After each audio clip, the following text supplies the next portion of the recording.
Listen to the vibes. The views and opinions of our guests may not necessarily reflect those of the host or the Vibes Broadcast Network. Listener discretion is advised. Welcome, everyone, to another episode of Listen to the Vibes. And I have here Mr. Hugh Newman. And although he doesn't really talk too much about aliens, he's on a little show called Ancient Aliens.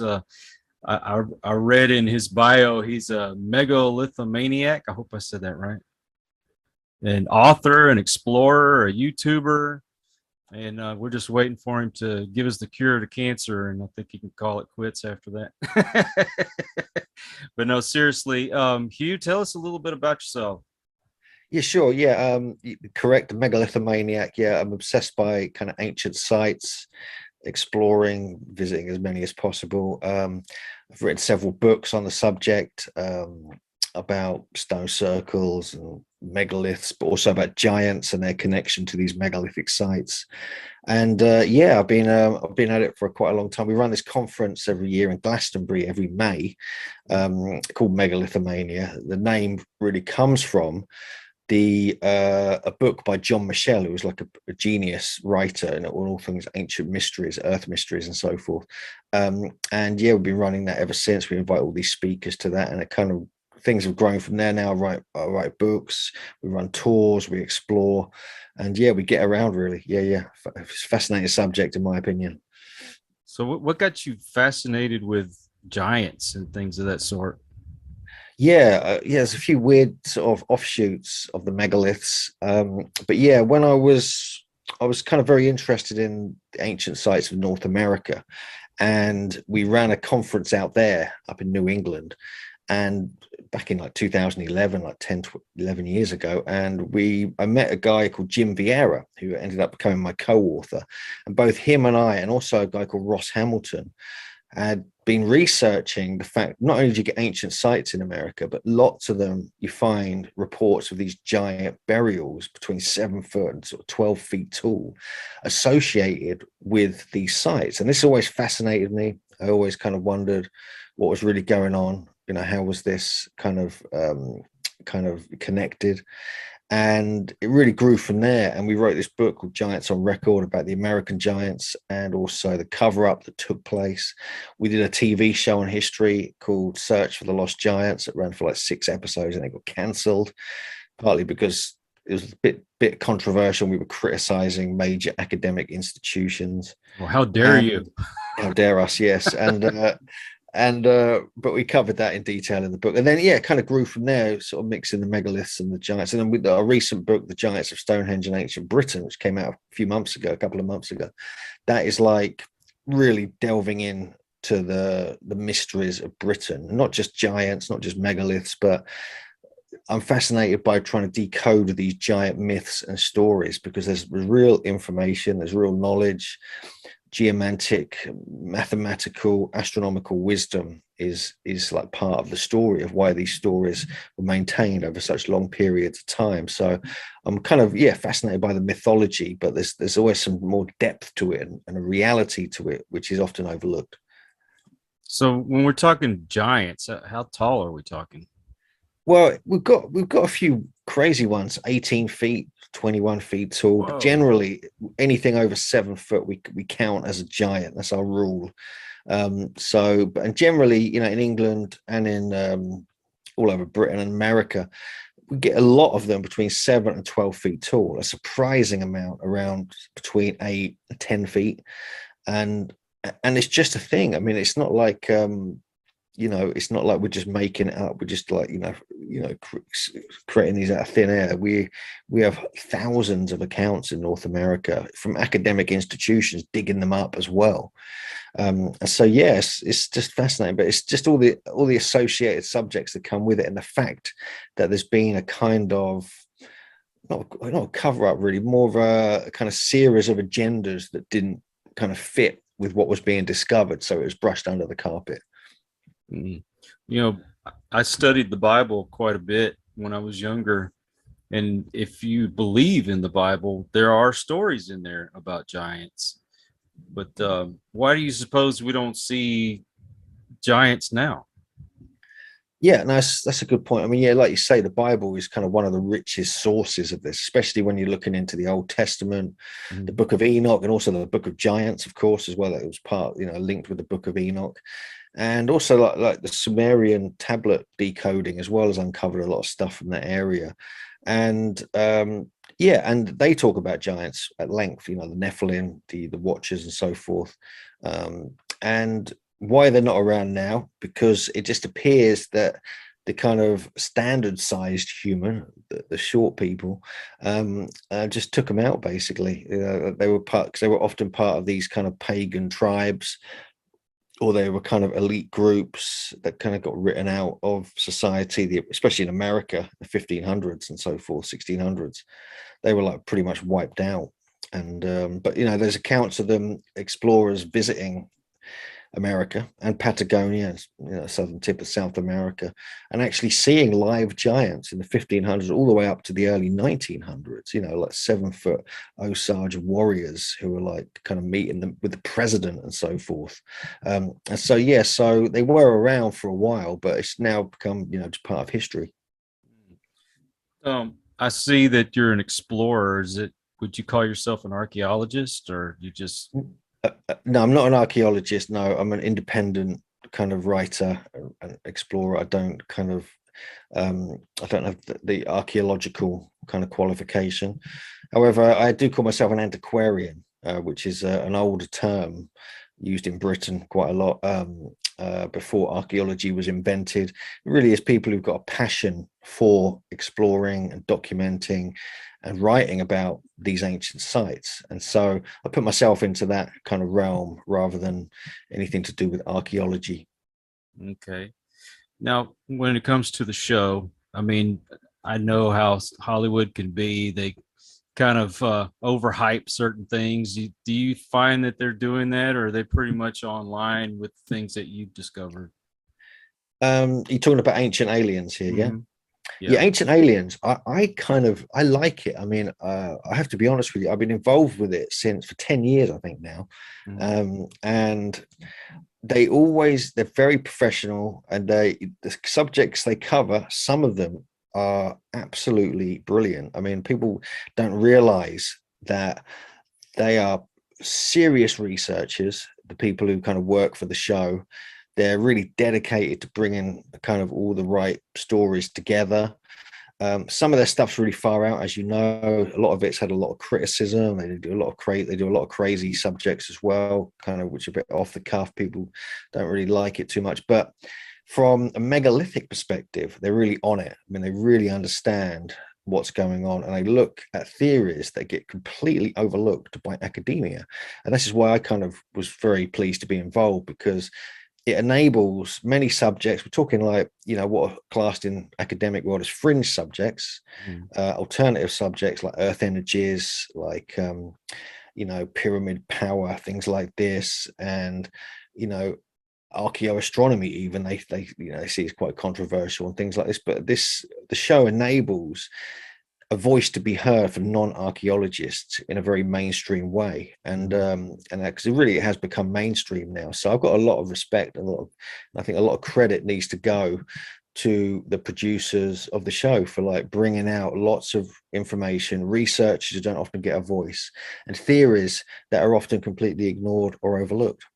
Now, do you feel that the giants had something to do with the building of the pyramids and, say, a structure like Stonehenge? Well, yeah, you get so many legends. I mean, and myths encoded into the kind of landscape, really, and into the sites, that it would certainly appear so. One of the things, like even the pyramids of Giza and Dashur and things like that, you look at these 1,000-year-old legends, these Arabian from the Arabian Nights, all these different legends which were written down and recorded, and they clearly state that specific named giants from the kingdom of Ad, which is probably Iraq or somewhere, made their way over to, you know, Egypt, Middle East, that part of the world, and constructed the pyramids using giants to do it. And so many of these rulers and leaders were giants themselves, and there was a lineage of them that went all the way back through the biblical kind of patriarchs and so forth, who were often always classed as giants as well. We have the same thing in Britain. Stonehenge, the earliest name for Stonehenge is the Giant's Dance. That's the first recorded name. That's over 1,000 years. That was recorded by Geoffrey of Monmouth. And we have legends of giants bringing the stones from Africa, interestingly, Pyramid Land, to Ireland, where they constructed Stonehenge originally. And then Merlin brought the stones over to where they are now on Salisbury Plain. And so you have all, and it became known as the Giant's Dance. We have other legends. We have, called the Kangik giants who were said to have built Stonehenge. We have other stories. We actually have actual skeletons being found near Stonehenge. One of them was 9'4", another one was 14'10". Wow. The latter one was documented by very well-known scholars in the early 1500s. And so, you have to take this on board that there might be some reality to these myths. Oh, have you studied any on Easter Island? Yeah, I've been to Easter Island and found some interesting stuff there, because there's a story there of, I believe, I forget when it was when the Dutch first went over there, I think. So it must have been 1600s, 1700s perhaps. And the stories state that, this is recorded in the diaries, the journals of the explorers, I think at the time, that the people of the island were so tall that they could literally walk between their legs. And there's stories of bones and skeletons being found in the area. And all through the Pacific, all the way down to Patagonia, you have this kind of almost like a kind of coastal culture of these redheads, often with elongated skulls, or giants. Now, what do you think is the purpose of these structures? And I feel like I get contradicting debates on, why are these things here, like the pyramids? Why is Stonehenge here? What do you think? Yeah, no, that's a kind of big question. There's a lot. I mean, to me, there's multiple purposes depending on different, styles, different places and things like this. But fundamentally, they're often astronomical observatories. That's number one.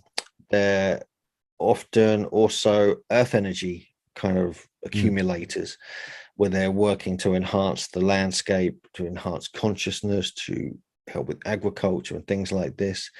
They're calendars, linked with both of these things, and they're memory spaces where when you move from hunter-gathering to building constructions and a sedentary lifestyle and so forth, you're bringing all the knowledge of the land into the stone structures as well. Also, they are kind of geodetic points on a great survey across various lands, and they are also there as a kind of an impression and a kind of record of who built them and their level of consciousness at the time. And they also encode very advanced geometry, mathematics, and the astronomy and so forth. So they're like knowledge. They're like just knowledge in stone. And it's only those who reach that level of understanding and consciousness and intellect can actually decode them and understand them. And I think that was part of their purpose. They were like there to test future generations and to remind future generations that this is where we were at this time. Where are you at, kind of thing. And I think that's part of their kind of purpose. But it's like the monolith, isn't it, in like 2001: A Space Odyssey, where it kind of triggers, it triggers you to think and like be challenged and question everything. And I think these are part of that. Do you study ley lines? Yes. Certainly ley lines. It's like the geodetic kind of connection where they're very much aligned, these sites, very specifically in certain orientations to certain other sites. And certainly ley lines are part of this. Yeah. You think that triggers a lot of paranormal activity? Yes, it does. Yeah. I mean, I've dealt with quite a bit of paranormal activity actually being near Stonehenge.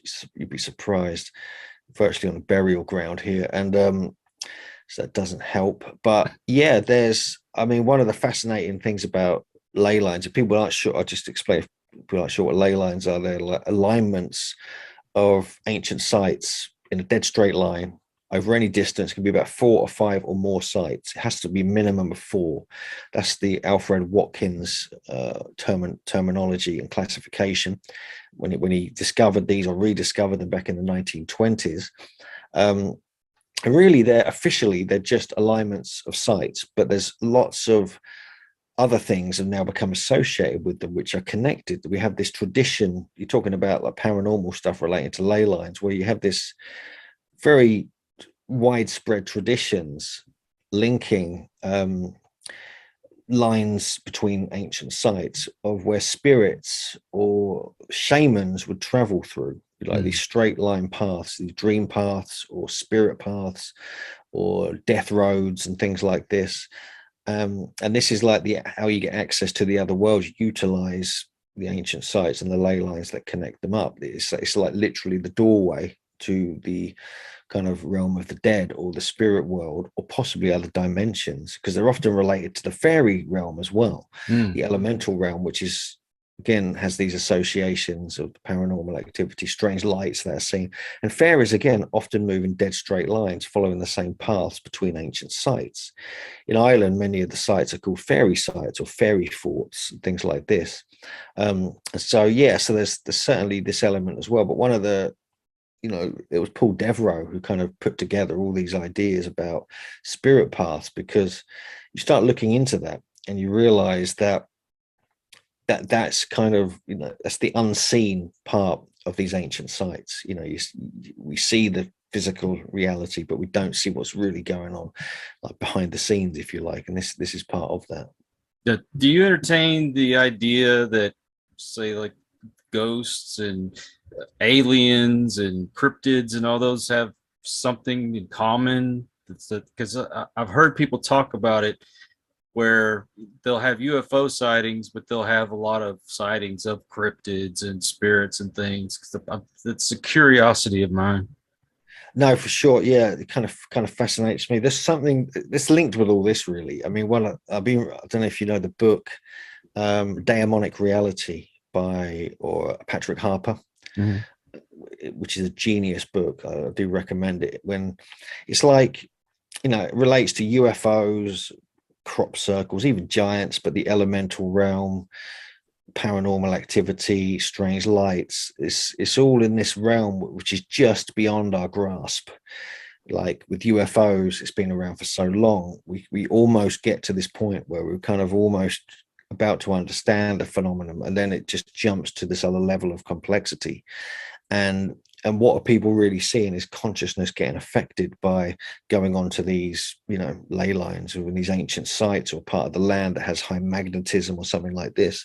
And I think it's the same with like the kind of Sasquatch Bigfoot thing as well. It's kind of related to that, because it seems almost like they're elementals, but giant hairy ones. Right. And like, there's an element, there's part of that which is beyond physical reality. It's not all, I mean, there might be giant beasts roaming the land, quite possibly. There's no, who knows? There's been reports of them all over the place, even in Britain, incidentally, as well. And so, what's going on here? And why is it when people shoot at Bigfoot, he doesn't get hurt and he continues running, things like that? There's no blood, things like that. You get the footprints, obviously, but so there's some strange, there's a lot of people have related that to UFO sightings as well, which I find quite odd. They're in the same place, or strange lights as these Bigfoot, and I'm like, what the hell? So to me, there's an elemental part of it. There's like a kind of trickster like element. There's a kind of fairy kind of element where they're kind of they're trying to trick you, they're trying to confuse you. There's a sort of, it's this otherworldly kind of thing, out of time, out of space, which is we get rare glimpses on when we have kind of revelations or affected a consciousness by the energies there. Well, I don't want to dismiss cryptids, but I still find it really hard to believe in, I guess, because I've never seen one. I'm a paranormal investigator, but I haven't done anything like, looking for UFOs or for Bigfoot. I do know someone that is in one of those groups that go looking for Bigfoot, and I'd like to go with them. They've invited me, but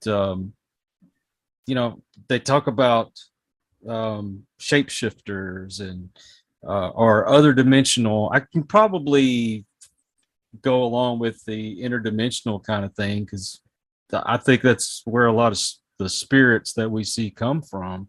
Mm. But I mean, how in the world would a body be able to change from one thing to another?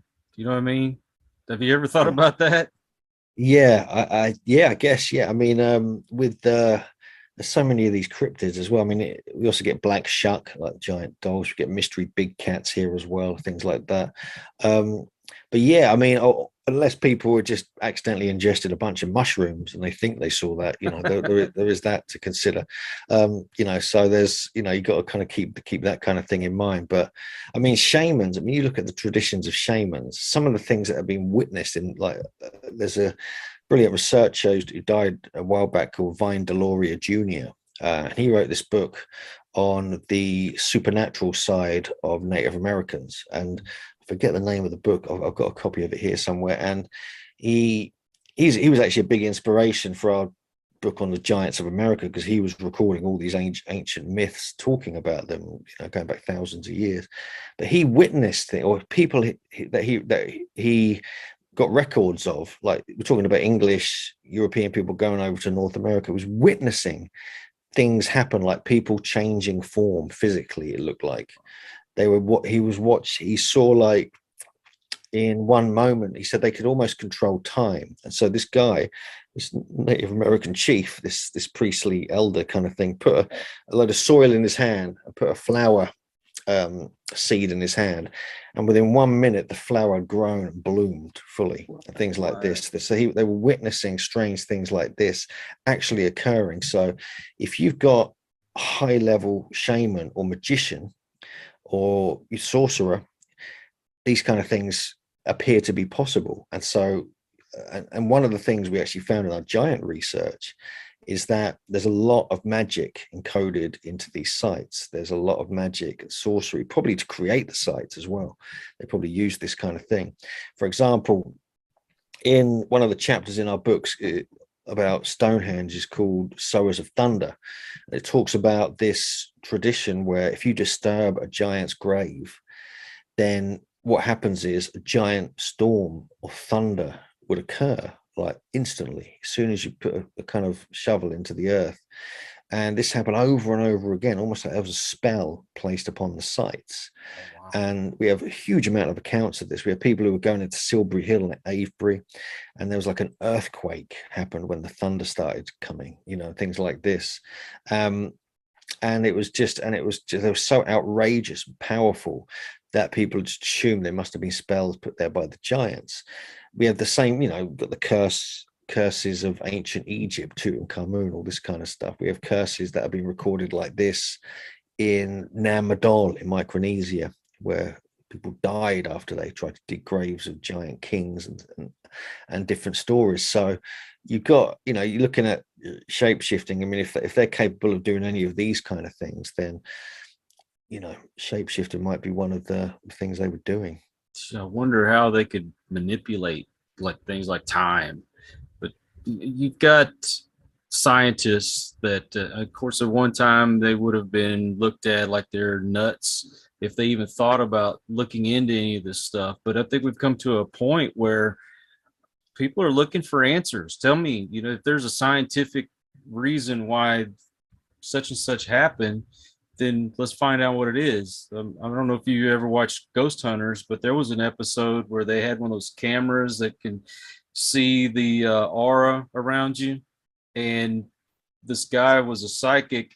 And while he was talking to the person next to him, you could see the light kind of going over and mixing with the other guy's aura.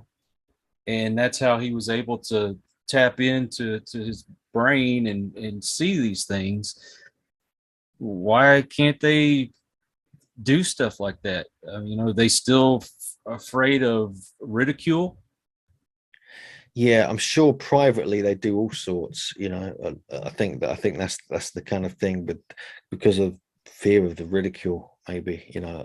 But I mean, I'm fascinated by this side of things. Right. And read a few kind of odd experiences here and there, which kind of made me go, whoa, okay, there's something to this. There's some very, very powerful people, and there's places that have like something going on there which you can't explain. But it's real, to you. You're witnessing stuff happen, kind of thing. I mean, I've witnessed all sorts going on, poltergeists, strange lights, all this kind of thing. And I don't really talk about it too much, to be honest with you, because people just don't believe you. It's like, Oh yeah, yeah. You're going to have your skeptics out there. Even though I am a paranormal investigator, I'm still very skeptic about the things that I see. But if I hadn't seen it from my own eyes, then I wouldn't even entertain the idea that these things were possible. But do you, not that it should probably matter to you, but do you have people kind of dismiss you as a kook because of the things you believe in? absolutely. Oh yeah. Christ. I mean, the Giants thing is a perfect one. I mean, especially when our first book came out, coinciding with the TV show, we were like inundated with kind of very, very famous skeptics just trying to destroy us, just going through each page of our book, every minute of every episode. And we thoroughly enjoyed it, to be honest with you. We did. We just, I mean, me and Jim Vieira, my co-author, we don't really, we're not fussed really what anyone thinks or says. We're just going to get on with it. Right. And we're not academic. We're not academic as such, although we've both got college degrees and done years of education and things like that, but just not in archaeology. And so we really don't care. Number one, what people think, and number two, we're very diligent. We put our sensible hat on when we're writing and researching, and we debunk our own accounts. Yeah. We dig into our own giant accounts and we debunk them, and we've debunked some very famous ones, and it's upset many of our colleagues who've been promoting these accounts as real for many years, and we just openly, no, actually we were wrong, this is actually a fake, even though in our previous lectures we were saying, yeah, this is real.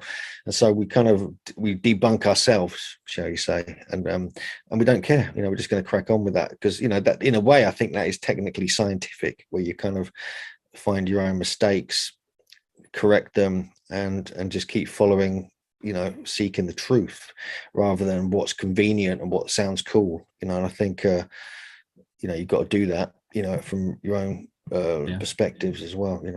I mean, don't you think that's part of science, is asking these questions and finding out answers? I would believe so. Yeah, for sure. I mean, this is one of the things, that's kind of what's frustrating when you start, it's like, I don't know why the academics can't look into the giants. None of them will, just us independents kind of thing. And it's like with ancient sites, there really many of these academics, the archaeologists at the sites absolutely hate us because we've written books, we've been on ancient aliens, this, that, and the other, talking about our ideas of what we think's going on, and how we think things align astronomically and so forth. And it's amazing how upset they get about that. Absolutely amazing. And respect to all the work they do. They're the ones spending all the money and time and effort digging up the site, analyzing all the materials, dating it, all the things like that. If it wasn't for them, we wouldn't have anything to work on. So so thankfully, they do a great job, but at the same time, they also try and discredit anyone who's got any different ideas. And I think that's a mistake. I think this needs to be multidisciplinary. It needs to be different angles. This is what we do at our conference. That's actually why we founded the Megalithomania Conference, is to bring archaeologists and anthropologists in on the same stage as people like, independent, doing their own thing, come up with their own theories, independent, like amateur archaeoastronomers, people who do dowsing and earth energies and things like this, and we bring them all together. And we've got to a point now at the conference where the archaeologists now want to come because they kind of enjoy it, they kind of find it fun, and all the very alternative people are now starting to appreciate archaeology more, and how difficult it is and how challenging it is. And there's a kind of coming together, which is the purpose of why we set up the conference in the first place. That's what we do on our tours as well. Sometimes we have archaeologists join us on tours, things like that, along with alternative heads, and it ends up being really, really interesting because there's this is the way it should be. It should be multidisciplinary. It should be different people with different skills being able to come in, study like things like the acoustics, study the energies, study the astronomy without being ridiculed. I mean, they don't have to be an archaeologist to do that. Why do they have to know how to dig things up, study astronomy, and things? So there's so we feel quite strongly about that. But it's also got me personally and my co-author and my partner JJ as a researcher to kind of get a bit more sensible, to really listen to what the archaeologists are saying and what they're finding and things like this, but keep an open mind with it. Yeah, I don't know about you, but I've actually had people get nasty with me because of evidence that I'll put out on social media or something. I put it out there because I want to see if anybody has their own opinion of what they're seeing. And I very rarely put anything up because I'm so skeptical of everything we get. But do you ever get people get nasty with you? Yeah. Well, yeah. But yeah, we just you're a moron. Bugger off. Just like as simple as that. And I mean, to be honest, I've got a pretty thick skin and I'll give as good as I get. And a lot of these people have learned that, especially on social media. If they start, unnecessarily if they're being nasty for no real reason, if they got a valid point, we'll give them a voice, but not if they're just being nasty, just, Can we just have a discussion, Yeah, exactly. Yeah. And I think it's just the problem I've got as well, which I find we've actually had physical run-ins with archaeologists who started yelling at us at certain sites, trying to get us out of the site. And we're just like, hang on a sec, we can come here if we want. We bought a ticket, literally getting harassed and attacked, shouting at us and literally barging into us at times. It's really funny. Where I'm not going to name names or sites, but they know who they are. I doubt they'll be watching this anyway. So, but if they do, it's like hopefully they've kind of grown up a bit and realized that we're all humans. We've all got a similar level of intelligence and understanding of certain things. So why do they feel there's only one authority when it comes to certain sites, especially megalithic sites, things like that? And I think, and again, this is what I mean. This is why the multidisciplinary thing is vitally important. Yeah. Now, have you personally found any evidence that kind of supported the theories that you had that kind of, I don't know, maybe blew some people's minds? Well, yeah, I mean, there's an interesting site in southeast Turkey. My partner and I recently visited, called Karahan Tepe. This is the sister site to Göbekli Tepe, the much more famous site in southeast Turkey. And we witnessed this winter solstice alignment take place where the sun would rise and shine through this kind of portal stone, and illuminate this head that's sticking out the side of one of the enclosures. And it's clearly a winter solstice alignment. We were the first people to probably see that in like 9,000 years. The site's 11,600 years old or so, and they've only just uncovered it. And but by doing that, we upset the archaeologists and the people there, because we discovered it, and so you run into things like that. You come up with an idea, like JJ Ainsworth and myself, when we witnessed this thing, did that. Okay, that kind of proves there was archaeoastronomy at this particular site.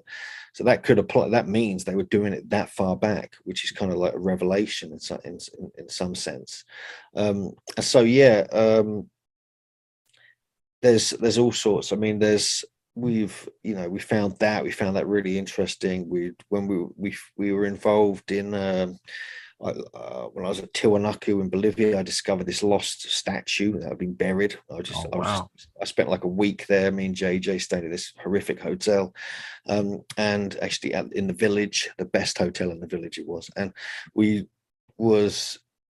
I found this statue, and I did a whole thing about it. I wrote about it. I sent it out to people, completely ignored. And and the academic would say, "Oh, no, they found it," but before that, even though it was completely buried, it just happened to be someone was cutting the grass on this private bit of land near the site at the time.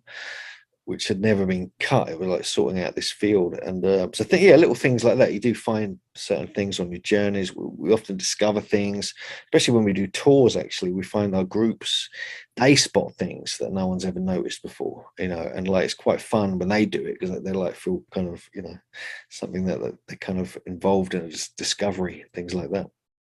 Is there one specific thing that would be the top thing you want to prove, that kind of be your mark in this world? There's not one thing really. I mean, one of the things I think is, it's a couple of things. One of them is, I'm fascinated by the idea that these sites were manipulators and controllers of earth energy. Something I've been fascinated with for years. I've written about it, and there's been quite a lot of scientific research done on this now, but I just want that to be recognized, that that's a reality, that we're not just talking about fluffy hippie energies where you can go there and feel nice. We're talking about serious scientific creation of sites with this understanding as they were building them, to manipulate the energies to affect consciousness in a kind of almost like a religious or shamanic way. But the same energy also enhances and charges up seeds, and also creates this field of like kind of harmony in a certain space, using the energies, but also using geometry and mathematical formulas in the creation of sites. And I think that side of things is often ignored, even though cathedrals are known to have these effects and people have talked about that. So why not these ancient sites as well? And so I think to have that, I'm not saying I discovered that or anything, but to have that recognized, I think is very important, that they have a purpose beyond just a temple or just a kind of like a gathering place and things like that. There's something else profound going on at these places, which is to do with consciousness and also fertility, which are vital. Fertility, without that we won't survive, as a human, or growing our crops, especially in ancient times where we didn't have kind of supermarkets and things like that. So I think that kind of thing would fascinate me. The other thing is, the giants is an obvious one as well. I wish there was more proper research from academics done into that. And also, I'm very interested in measurement systems of the ancients. And you can actually decode places and work out who may have been involved in the construction by knowing exactly which types of measurements were used, because only certain cultures use certain measurements at certain times. It's very specific, if you know what you're looking for. And I think that, to me, this is the geometry and the measurements are really the fundamental universal language which echoes through time. I think if you can record enough information using these principles, you can talk to people in the future without any worries about language or etchings or hieroglyphs not being decoded properly, because you're using the fundamental universal language which is present everywhere in the universe. Okay. Is there like this one person that's like the go-to or the godfather of of what y'all do? Yes, this is John Michel. He died in 2009. It's actually his birthday today. Wow. Just realized, and yes, it's his birthday today. For people who are big up to John Michel in the other world, he was our mentor. He taught me a lot. He wrote amazing amount of books. The few over Atlantis. He wrote the Megalithomania book, Old Stones of Land's End, various others. He did the first proper book on ancient metrology, the measurements. And he was the founder, with myself and John Martin and Gareth Mills, of the Megalithomania conference in Glastonbury. He was around in Glastonbury at the time, back in the 2000s. And so, yeah, he's a big inspiration. I do recommend people check out his books. I mean, they're really important. A lot of people don't realize he came up with many of these ideas we've been talking about, like the acoustics, the geometry, the mathematics, the earth energies, the ley lines. He popularized this in his book, The View Over Atlantis, which came out in 1969. And this whole movement, this Earth Mysteries movement, emerged from him. And so I really think people should check it. He wrote, he even wrote a book called Who Wrote Shakespeare, and like did this whole investigation into that, which is mind blowing. Probably correct as well. He wrote books about geometry and various other things. So yes, he's the kind of go-to guy. Another very popular guy who's been a big inspiration for a lot of people, including myself, is Graham Hancock. I think you're probably aware of his work, Fingerprints of the Gods and so forth. He, again, in the 90s, he kind of took this to another level and kind of cracked into the mainstream with the study of archaeoastronomy, evidence of advanced ancient civilization, stonework, stone cutting techniques, and so forth. So I think he's another one as well who's way up there. Did you study on Atlantis as well? I'm not really an Atlantologist, but I do believe there was a super ancient civilization, very advanced. This is kind of like the whole kind of thing we get with Göbekli Tepe is the same kind of era. But my co-author Jim Vieira, he loves Atlantis. He'll fight to the death to prove it exists. So if you want to get a good story on Atlantis, a good hook on that, invite Jim Vieira on the show. I would love to find out that was for real. There's tons of theories, aren't there? I mean, oh yeah. God, I think there's been more books written on Atlantis than any other subject in history. I think that, and yet it's never been found. And so that's pretty compelling in itself. And they're still coming out today. People are still writing books on Atlantis. So, but I think, to me, I personally think The View Over Atlantis was written by John Michel, but he didn't actually talk about Atlantis. He talked about the potential influence that people like Plato wrote about that echoed into other civilizations in prehistoric times, like we mentioned, the geometry, the mathematics, the ley lines, the harmony, and things like this. And so it's kind of like a shadow, like a memory of this advanced civilization, which people think is Atlantis. But also you look at sites like Göbekli Tepe and Karahan Tepe, and they are from that exact era. And so they're the things to be looking at, because they're actually from that time when Atlantis was said to have existed. Now, when what you do, and I'm sure it takes up a lot of your money, is there somewhere that somebody could contribute to the cause? Yeah, I guess. Yeah, we're on Patreon, so people can just search for Megalithomania on there. Yeah, I mean, we are completely self-funded. We don't have any kind of sponsors or anything like that. We will happily accept some, of course. We're not going to turn away, because I do this full time now. So does my partner. We focus entirely on the writing, the research, the exploring, producing the conferences, but we also run tours as well, which helps fund the explorations. So we have many guests from all over the world joining us, and they pay to come on a tour, so that helps us immensely. Wow. And that enables us to get to these places, and we stay at places afterwards, and we do our research and things like that. But yeah, if people do want to help us out, we're all up for that. We're on Patreon. They can just find Megalithomania, and yeah, for sure, that'd be most nice. Well, if you don't mind, when we get done, if you'll send me over all the links to everything, I'll be glad to put it in the description and in our social media. But you have a YouTube channel as well, right? Yeah, we run a YouTube channel. That's Megalithomania UK. That's it's not just UK though, really. That's we have over 900 videos on there now. We put everything up. I mean, we have lectures, more like conferences. We have, when we go traveling, we make videos of that. We do interviews similar to this with specialist people who've done certain research or written certain books, because we feel it's important. And yeah, we've got like 120,000 subscribers, so wow, it's fairly popular. People do like it.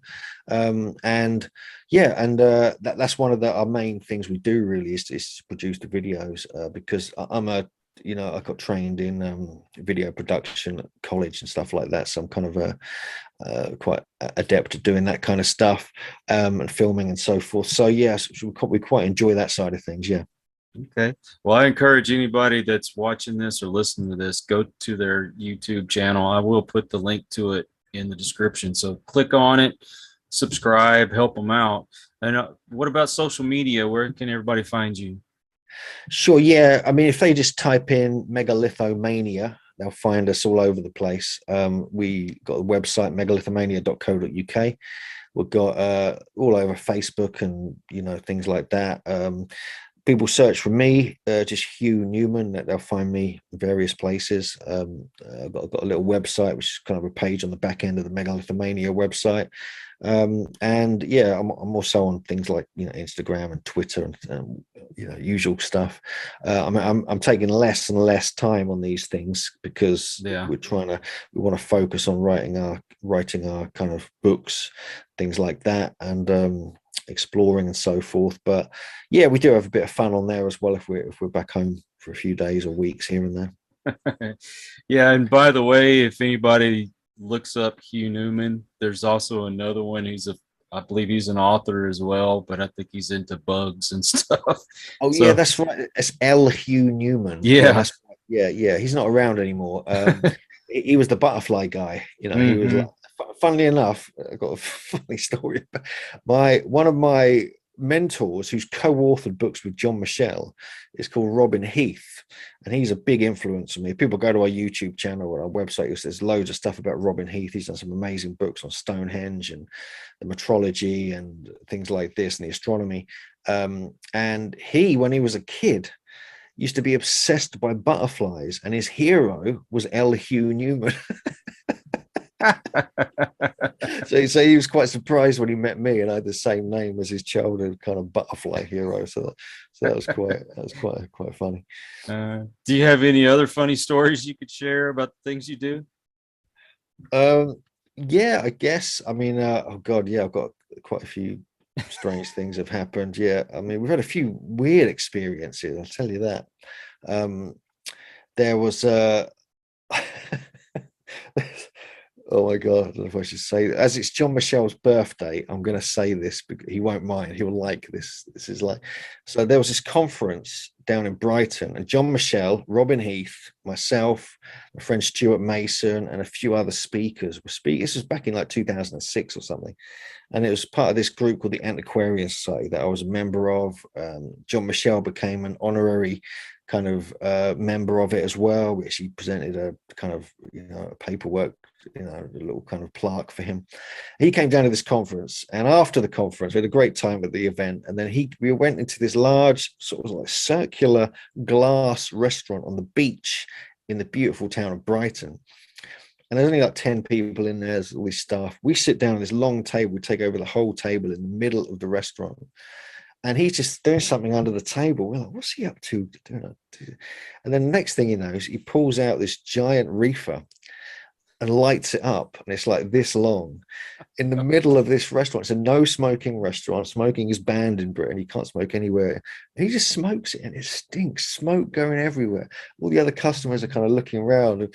The staff are all looking around, wondering what to do, because John Michel is this tweed jacket, cravat, really smart old gentleman in his 70s, and he's the one with the thing. And so they almost dang go up to him and question him. And then the next thing he knows, he's passing it to everybody under the table, looking, and they're all kind of, like this kind of thing. So the fact that he got away with it, that no one dared question him. The whole place stunk. It was full of smoke. It's hilarious. So big up to John Michel for that. Never forget that. Well, before we end, is there anything inspiring that you could share with the audience that might help them with whatever endeavors they may have? Sure. I think when it comes to like getting in touch with the ancient sites, I think is really important for people. It changed my world really when I started connecting, actually, because you realize that the people who, if we want to connect with our ancestors, these are our relatives, these are our family building these sites, distant past, then it's one of the places you can kind of connect to like the ancestors as such. And I think people don't kind of feel they need that, and I think that's why people without subconsciously visit the sites. They're not going just to be impressed. They're going because they feel like there's something, either a past life or an ancestral thing, to do with these sites. And I think people often travel hundreds of miles to visit one site. Well, actually, I recommend people look for sites in their local landscape, hidden sites that maybe you haven't even heard of. Because I've talked to a lot of people over the years, and they don't even know there's a major standing stone or a dolmen or something within 400 yards of their house, things like this. And I think stuff like this, it's worth investigating your local history and finding what's going on right on your doorstep, because you even find the stuff happen might be on your property. It might be they might have dug up a 10-foot skeleton 60 yards from your house, and things like this. You just don't know. And so these sites aren't just in specific places like Wiltshire or the pyramids. They're everywhere. Britain, for instance, is covered. Every inch of land has some kind of sacredness to it, some kind of ancient site, which was built for many of the purposes we've been discussing in this chat. And so, I think I recommend people check out and look into what's going on either locally or from where they're from. If I could add a little bit to that, if you know any older generation that you can get some great stories from, I recommend you go record those stories, because once they're gone, a lot of those stories die with them. So do that. There's plenty of stuff that's around you that you find that, like you said, it's going to be fascinating. That's why I love history. That's my thing, is history. Well, that's it. I mean, that's one of the things. Some of our best resources have come from people who've taken the bother to go and collect stuff from these elders of these villages and towns, and Native American stuff as well, but also in Britain. And if it wasn't for them, then we wouldn't know half of what we know. So it's like, and also digging into the old records, like the old journals, the town and county histories, because stuff is not, a lot of stuff isn't available online. It just isn't, and like some of our best research is like, 50% of it is not online. You have to dig out these old books, these obscure academic journals that no one's even looked at for 50 years and things like that. So, it's amazing what you can find in a pit, and there's still much to be discovered, whether it's under the ground or whether it's hidden away in libraries. So can we look forward to seeing you in future episodes of Ancient Aliens? Yeah, I've been recording some I think a couple of months ago. So you're going to see me on them, I think, if they edit me in, hopefully. But and I was actually involved in quite a few shows. They've been doing it over the last 6 months on and off, I think. So we've been going down to London and filming with them. A couple of years ago, we went over to Peru and North America, did some filming there with them. They've already come out, I think, those episodes. So we've got a lot more coming out. There's also a show called Unexplained with William Shatner, which I'm on. I'm being interviewed in the next couple of weeks. More so on Gaia TV on the Ancient Civilizations new season. And if people they can't see me on TV, we also do the conference in Glastonbury, England. That's on the 7th and 8th of May. And hopefully this year we're going to be getting out and about a bit more. And there's also a big event, people into Ancient Aliens specifically. And I'm not organizing this, but I'm speaking there. It's called Chariots of the Gods event in Blackpool at the end of June, last weekend in June, I think 25th, 26th, something like that. And Eric von Daniken and Giorgio and all these people off Ancient Aliens are going to be there as well. Oh, well, thank you. I appreciate your time, man. If you want to come back and talk about anything in the future, please let me know. I'd love to have you back on. No, I appreciate it. It's been really cool. Thanks. And like I said, I will have all the links up in the description. So if you want to check any of this out, or you want to help, please go to their Patreon and support them. And so I'm going to say goodbye to you and to everyone out there. If you're new to the channel, thank you for stopping by. Please subscribe. Those of you who are regulars, thank you for your support. And until the next one, please, everyone, take care. Be kind to one another. God bless and peace. We hope you enjoyed this episode of Listen to the Vibes. You can catch us on Buzzsprout or wherever you listen to your favorite podcasts, and on YouTube. Follow us on Facebook at The Vibes Broadcast Network